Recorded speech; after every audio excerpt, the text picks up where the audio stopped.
Fatafat with Kaushik, 5 నిమిషాలు మాత్రమే. The ball is back, so am I.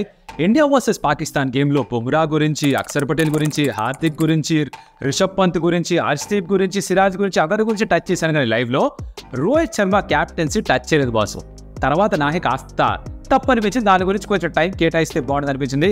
ఈ ఫటాఫట్ విత్ కౌశిక్ 5 నిమిషాలు మొత్తం అంతా కూడా రోహిత్ శర్మ క్యాప్టెన్సీ మీదే. ఇంకెందుకు ఆలస్యం, let's get started. Welcome stump tales. ఇది ఫటాఫట్ విత్ కౌశిక్, అంటే 5 నిమిషాలు మాత్రమే. 5 నిమిషాల్లో ఒక టాపిక్ కవర్ చేస్తూ ఉంటాం. ఇండియా వర్సెస్ పాకిస్తాన్ ఈ T20 వరల్డ్ కప్ గేమ్లో 119 మాత్రమే కొట్టిన తర్వాత కూడా డిఫెండ్ చేసుకుంది ఇండియన్ క్రికెట్ టీం. బౌలర్స్ బావేశారు నిజమే, ఫీల్డర్స్ ఎక్సెప్ట్ ఫర్ శివం దుబే అందరూ వచ్చిన క్యాచ్ని పట్టారు నిజమే. కాకపోతే వీళ్ళందరినీ వెనకబడి నడిపించింది ఎవర్రా అంటే ఒక సూత్రధారి, ద కెప్టెన్ రోహిత్ శర్మ. రోహిత్ శర్మకి ఈ లో స్కోర్స్ డిఫెండ్ చేసుకోవడానికి చాలా అవినాభావ సంబంధమే ఉంది. ఐపీఎల్లో కూడా తను 4 టోటల్స్ బిట్వీన్ 120 and 150 డిఫెండ్ చేసుకున్న సూచనలు కూడా ఉన్నాయి, ఆ దాఖలాలు ఉన్నాయి.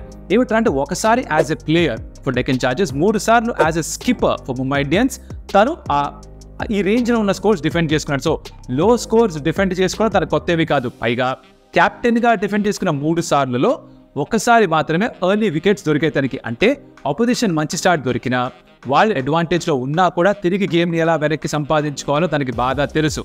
ఎలా ఏం చేశాడో కాస్త డీకోడ్ చేసే ప్రయత్నం చేద్దాం. Okay, so here we go. Score 119 మాత్రమే తెలిసిన విషయం. అంటే ఏంటి, ఎర్లీ వికెట్స్ కావాలి. ప్రతి ఒక్కళ్ళు కూడా అనుకునేది ఎర్లీ వికెట్స్ దొరకకపోతే కష్టం రా, కొంచెం ప్రమాదం అని అనుకుంటాం. దానికి ఏం చేయాలి, మీ బెస్ట్ బౌలర్తో స్టార్ట్ చేయాలి. కానీ దానికి భిన్నంగా తన బెస్ట్ బౌలర్ని తీసుకురాలేదు ఫస్ట్ ఓవర్లో. In fact event with Harshdeep, Siraj, తర్వాతే బుమ్రా వచ్చాడు. ఫస్ట్ స్పెల్లో 2 overs వేసాడు, ఒక వికెట్ తీసుకున్నాడు బాబర్ ఆజంది. దాని తర్వాత ఖచ్చితంగా టెంప్టేషన్ ఉంటుంది, బికాస్ ఒక వికెట్ పార్ట్నర్షిప్ చూసాం బిట్వీన్ మొహమ్మద్ రిజ్వాన్ అండ్ ఉస్మాన్ ఖాన్. వాళ్ళిద్దరి పార్టీస్ ఉన్నంతసేపు కూడా పాకిస్తాన్ అయితే కంఫర్టబుల్గా వెళ్ళిపోతున్నారు చేజ్ వైపు అనిపించింది. అందరికీ అనిపించింది సరే బుమ్రాని తీసుకొస్తే బాగుండు, ఎప్పుడు చేస్తాడు ఇంకా బుమ్రాని, డిలే చేసేస్తున్నాడు, పార్ట్నర్షిప్ పెరిగిపోతున్నారు. కానీ Rohit new something that all of us did. అదేమిట్రా అంటే ఎంత డిలే చేయగలిగితే అంత మంచిది. వికెట్లో కాస్త హెల్ప్ ఉంది, సో నా బెస్ట్ బౌలర్ని ఆఖరి వరకు అట్టే పెట్టుకుంటాను, అక్కడే యూజ్ చేస్తే ఒక క్లారిటీ తనకు ఉంటుంది. అందరూ కూడా సాధారణంగా ఏమంటారు, లో స్కోర్ ఉన్నప్పుడు ఆల్అవుట్ చేయాలి ప్రత్యర్థుల్ని, ఆల్అవుట్ చేస్తే మాత్రమే మ్యాచ్ గెలిచే ఛాన్సులు ఉంటాయని. దీనికి డిఫరెంట్గా ఆలోచిస్తారు రోహిత్ శర్మ. ఇది కొత్త ఏం కాదు, అందుకే చెప్పా 3 సార్లు already as a captain defend చేసుకున్నాడు. మీకు గుర్తుంటే రైసింగ్ పూణే సూపర్ జాయింట్స్కి అగేన్స్ట్గా కూడా ఒక లో స్కోరింగ్ థ్రిల్లర్ గెలిచారు, అలాగే సిఎస్కి అగేన్స్ట్గా కూడా లో స్కోరింగ్ ఫైనల్ గెలిచారు. రోహిత్ శర్మ అనే క్యాప్టెన్ అక్కడ కూడా. So basically he is done in the past also. ఆ అనుభవం తన దగ్గర ఉంది, డిఫెండ్ చేసుకోవచ్చు. 20 ఓవర్లు మాత్రమే కాబట్టి డిఫెండ్ చేసుకునే ఆ సౌకర్యం ఉంది, ఆ ఆప్షన్ ఉందని తను గమనించాడు. అందుకనే హీ డినేడ్ బుమ్రాస్ రీఇంట్రొడక్షన్. ఆ సెకండ్ స్పెల్ కోసం వెయిట్ చేశాడు. పైగా పిచ్లో కొంచెం హెల్ప్ ఉండింది కాబట్టి ఆ హెల్ప్ని ఎక్స్ప్లాయిట్ చేయడానికి ఉన్న మిగతా బౌలర్స్ కూడా సరిపోతారు. I don't have to go to my premier bowler అని ఒక ఐడియా తనది. ఇది అందరికీ నచ్చకపోవచ్చు, అందరికీ తట్టకపోవచ్చు, బట్ రోహిత్ శర్మ మటుకు ఖచ్చితంగా ఒక ప్లాన్తో వచ్చాడు. దట్ బుమ్రాని నేను 15 ఓవర్ దాకా తీసుకురాను ఆ సెకండ్ స్పెల్కి, దాని తర్వాత 19 ఓవర్ వేయిద్దామో అని ముందుగానే ఫిక్స్ అయినట్టుగా ఉన్నాడు. దాని తగ్గట్టుగా మిగతా అందరూ కూడా రెస్పాండ్ అయ్యారు. బికాస్ ఆ 16 ఓవర్ అక్షర్ పటేల్ వేసింది కూడా ఒక టర్నింగ్ పాయింట్గా మారింది. ఆ టైంలో ఇమాద్ వసీం స్ట్రైక్ దగ్గర ఉన్నప్పుడు ఒక లెఫ్ట్ హ్యాండ్ స్పిన్నర్ వేయించడం ఒక క్యాల్కులేటెడ్ రిస్క్. ఆ రిస్క్ రోహిత్ శర్మ తీసుకున్నాడు. It paid of. Course when it doesn't pay off, captain చేసిన మూవ్ ఏంద్రా ఇది అని మనమే అంటాం. So when it comes off, captain కి అంతే క్రెడిట్ కూడా ఇవ్వాల్సిన అవసరం ఎంతైనా ఉంది.